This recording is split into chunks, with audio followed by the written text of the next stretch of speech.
Kami tentu saja, kita semua mengucapkan duka cita yang sedalam-dalamnya bagi keluarga yang ditinggalkan. Berharap dan berdoa semoga para kusuma bangsa ini arwahnya diterima di sisi Tuhan Yang Maha Kuasa dan keluarganya diberi kesehatan, kesabaran dalam menghadapi musibah ini. Pertama, kita mengutuk keras serangan yang dilakukan terhadap penjaga perdamaian dan hal ini UNIFIL. Kemudian kita juga menuntut supaya dilakukan investigasi menyeluruh. Dia peace keeping, not peace making. Mereka tidak dilengkapi dengan kemampuan untuk membuat ataupun peace making. Ini kelengkapannya dan latihannya adalah untuk menjaga perdamaian. Sekali lagi, ucapan duka cita kita sedalam-dalamnya. Semoga arwah yang gugur diterima di sisi Tuhan dan keluarga yang ditinggalkan dengan kesabaran. Kita juga menuntut supaya dilakukan investigasi menyeluruh, karena ini adalah misi penjaga perdamaian, peace keeping, not peace making. Mereka tidak dilengkapi dengan kemampuan untuk membuat ataupun peace making. Kita semua mengucapkan duka cita yang sedalam-dalamnya bagi keluarga yang ditinggalkan.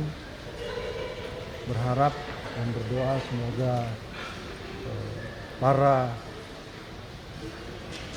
kusuma bangsa ini arwahnya diterima di sisi Tuhan Yang Maha Kuasa dan keluarganya diberi kesehatan, kesabaran dalam menghadapi musibah ini.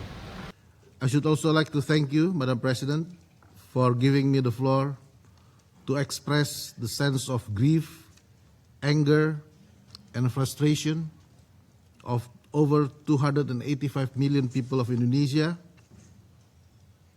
I am sure that this sense of grief, anger, and frustration is widely shared by the people of the world. I am heartened by the pouring of expression of condolences, support, and solidarity from the members of this council and the wider international community.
Pemirsa, dalam kunjungan kenegaraan secara bilateral, Indonesia meraih 10 nota kesepahaman atau Memorandum of Understanding lintas sektor yang berorientasi pada teknologi masa depan dan ketahanan industri global.